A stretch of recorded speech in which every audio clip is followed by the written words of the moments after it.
ಅಂದರೆ ವಿರೂಪಾಕ್ಷ ನೀವು ಬರೀ 2 ಕಣ್ಣಲ್ಲ 3ನೇ ಕಣ್ಣಲ್ಲೂ ನೀವು ನೋಡೋರಿದ್ದೀರಿ. ಅದಕ್ಕೆ ಹೇಗೆ ನೀವು 3ನೇ ಕಣ್ಣನ್ನು ಬಿಡ್ತಿರೋರು ಅಂತ ಬಿಡ್ರಿ.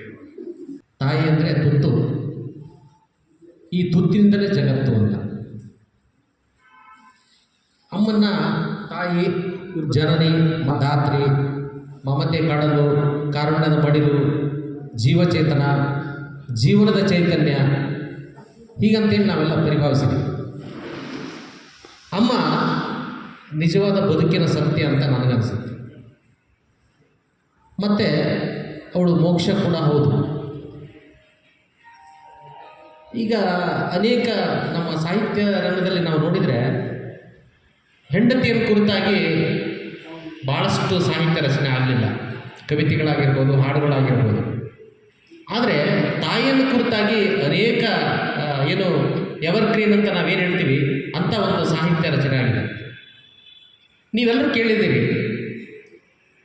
ಅಮ್ಮ ನಿನ್ನ ಎದೆ ಅಮ್ಮ ಹಚ್ಚಿದೊಂದು ಹಣತೆ ಇನ್ನೂ ಬೆಳಗಿದೆ, ಮನಕ್ಕೆ ಮಬ್ಬು ಕವಿಯದಂತೆ ಸದಾ ಕಾದಿದೆ. ಅಮ್ಮ ಹಚ್ಚಿದೊಂದು ಹಣತೆ ಇನ್ನೂ ಬೆಳಗಿದೆ, ಮನಕ್ಕೆ ಮಬ್ಬು ಕವಿಯದಂತೆ ಸದಾ ಕಾದಿದೆ. ಇದರಲ್ಲಿ ಕವಿ ಏನು ಹೇಳ್ತಾರಂತಂದರೆ, ಮನಸ್ಸಿಗೆ ಮತ್ತು ಮನೆಗೆ ಮಬ್ಬು ಕವಿಯದಂತೆ ಬೆಳಗುವಂಥ ಶಕ್ತಿ ಇರುವಂಥದ್ದು ತಾಯಿಗೆ ಅನ್ನುವಂಥ. ಇನ್ನೊಂದು ಗೀತೆ, ಅಮ್ಮ ನಿನ್ನ ಎದೆಯಾಳದಲ್ಲಿ ಗಾಳಕ್ಕೆ ಸಿಕ್ಕ ಮೀನು ಮಿಡುಕಾದಿರುವೆ ನಾನು, ಕಡಿಯಲೊಲ್ಲೆ ಈ ಕರುಳ ಬಳ್ಳಿ ಒಲವೂಡುತ್ತಿರುವ ತಾಯೇ ಬಿಡದ ಭುವಿಯ ಮಾಯೇ.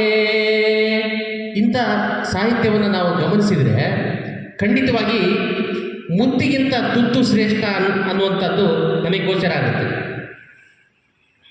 ಮತ್ತು ಶಂಕರಾಚಾರ್ಯರ ಮಾತನ್ನು ನಾನು ಇನ್ನೊಂದು ಸಾರಿ ಪುನರುಚ್ಚಾರ ಮಾಡೋಕ್ಕೆ ಬಯಸ್ತಾ ಇದ್ದೇನೆ.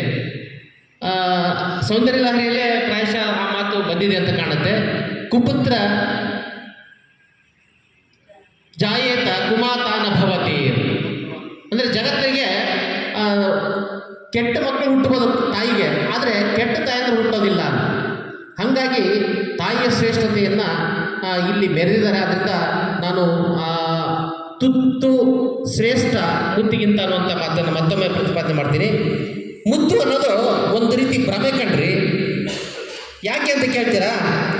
ಈಗ ನೋಡಿ, ಅನೇಕ ಘಟನೆಗಳನ್ನು ನಾನಿಲ್ಲಿ ಗಮನಿಸ್ತಾ ಬಂದಿದ್ದೀನಿ. ಒಬ್ಬ ಪತ್ರಕರ್ತನಾಗಿ ಪ್ರಿಯಕರನ ಜೊತೆಗೆ ಸೇರಿಕೊಂಡು ಗಂಡನನ್ನೇ ಕೊಲೆ ಮಾಡಿರೋ ಘಟನೆಗಳು ಅನೇಕ ನಡೆದಿದ್ದಾವೆ. ಅನೇಕ ಪ್ರಕರಣಗಳು ದಾವಣಗೆರೆ ನ್ಯಾಯಾಲಯದಲ್ಲಿ ನಡೀತಾ ಇದ್ದಾವೆ. ಆದರೆ ಒಬ್ಬ ತಾಯಿ ತನ್ನ ಮಗನನ್ನು ಕೊಂದರೋದನ್ನು ಎಲ್ಲಾದರೂ ನೀವು ಕೇಳಿದ್ದೀರಾ? ಸಾಧ್ಯನೇ ಇಲ್ಲ. ಹಾಗೇನೆ ತುತ್ತಿಗಿದ್ದಷ್ಟು ಸಲಹುವ ಸಾಮರ್ಥ್ಯ ಮುತ್ತಿಗಿರೋದಿಲ್ಲ. ನೋಡಿ, ತುತ್ತು 4 ಜನ ಮಕ್ಕಳಿದ್ರು, 10 ಜನ ಮಕ್ಕಳಿದ್ರು, ಮನೆ ತುಂಬ ಮಕ್ಕಳಿದ್ರು ಸಲಹುತ್ತದೆ. ಆದರೆ ಮುತ್ತು ಇಲ್ಲಪ್ಪ, ನನಗೆ ಅತ್ತೆ ಮಾವಿರ ಗಂಡನ ಮನೆ ಬೇಡ, ನನಗೆ ಗಂಡೊಬ್ಬನೇ ಸಾಕು ಅನ್ನುವಂಥ ಸಂಕುಚಿತ ಮನೋಭಾವ ಮುತ್ತಿಗಿರೋದ್ರಿಂದ ಅದರಿಂದ ತುತ್ತು ಶ್ರೇಷ್ಠ ಅಂತ ಇಲ್ಲಿ ಹೇಳಕ್ಕೆ ಬಯಸ್ತೀನಿ. ಆಮೇಲೆ ಇನ್ನೊಂದು, ಅದನ್ನು ನಿಮ್ಮ ತಾಯಿ ಆಗಿರ್ಬೋದು, ನಮ್ಮ ತಾಯಿ ಆಗಿರ್ಬೋದು, ಬೇರೆಯವ್ರ ತಾಯಿ ಆಗಿರ್ಬೋದು. ನಮ್ಮ ತಾಯಿನ ನೀವು ತಾಯಿ ಅಂತ ಭಾವಿಸ್ಬೋದು, ನಿಮ್ಮ ತಾಯಿನ ನಾವು ತಾಯಿ ಅಂತ ಭಾವಿಸ್ಬೋದು. ನನ್ನ ತಾಯಿಯನ್ನು ನೀವು ಮುಟ್ಟಿ ನಮಸ್ಕಾರ ಮಾಡ್ಬೋದು, ನಿಮ್ಮ ತಾಯಿನ ನಾನು ಮುಟ್ಟಿ ನಮಸ್ಕಾರ ಮಾಡ್ಬೋದು. ಆದರೆ ಬೇರೆ ಹೆಂಡತಿನ ನಾವು ನನ್ನ ಹೆಂಡತಿ ಅಂತ ಭಾವಿಸೋಕ್ಕಾಗ್ತದ? ಆಗಲ್ಲ. ಆದ್ರಿಂದನೇ ತಾಯಿ ಅನ್ನೋದೊಂದು ಶ್ರೇಷ್ಠ ಅಂತ ನಾನು ಅಂದ್ಕೊಳ್ತೀನಿ. ಆಮೇಲೆ ನೋಡಿ, ಅಧ್ಯಕ್ಷರು ತಮ್ಮ ಭಾಷಣದಲ್ಲಿ ಹೇಳಿದರು, ಏನು ಹೇಳಿದ್ರು ಅಂದರೆ, ಹೃದಯದ ಶ್ರೀಮಂತಿಕೆಗೆ ಉದಾಹರಣೆ ಕೊಡೋದು ಹೆಂಡತಿ ಹೃದಯ ಅಲ್ಲ, ತಾಯಿ ಹೃದಯ, ಮಾತೃ ಹೃದಯ ಅಂತಲೇ ಹೇಳ್ಕೊಡೋದು. ಆದ್ದರಿಂದ ತಾಯಿ ಶ್ರೇಷ್ಠ ಅಂತ ನಾನು ಅನಿಸ್ತಾ ಇದ್ದೆ. ಆಮೇಲೆ ಇನ್ನೊಂದಿದೆ, ಯಾರಾದರೂ ಒಬ್ಬ ವ್ಯಕ್ತಿ ಅಥವಾ ಒಬ್ಬ ಮಗ ಅಥವಾ ಮಗಳು ಯಾರೇ ಆಗಿರಲಿ, ತಾಯಿಯ ಸೆರಗನ್ನು ಹಿಡ್ಕೊಂಡು ಹಿಂದಿಂದೆ ಓಡಾಡ್ತಾ ಇದ್ದರೆ ಅದಕ್ಕೇನು ಆಕ್ಷೇಪಣೆ ಇಲ್ಲ. ತಾಯಿ ಮಗ ಅದು ಅವರ ಇಬ್ಬರ ನಡುವಿನ ಅನ್ಯೋನ್ಯ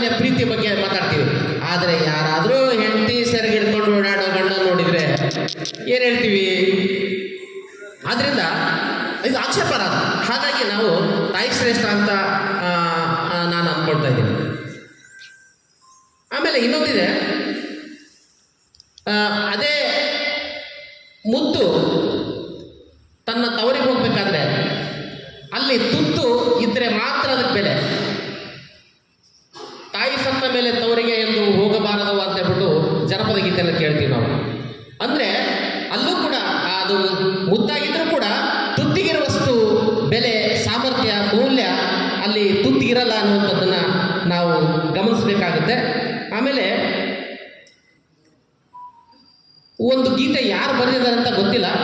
ಬಣ್ಣಿಸಲು ಸಾಧ್ಯವೇನು ತಾಯಿ ನಿನ್ನ ಉಪಕಾರವನ್ನು, ಮರೆಯಲೆಂತು ನಾನು, ಮರೆಯಲೆಂತು ನಾನು.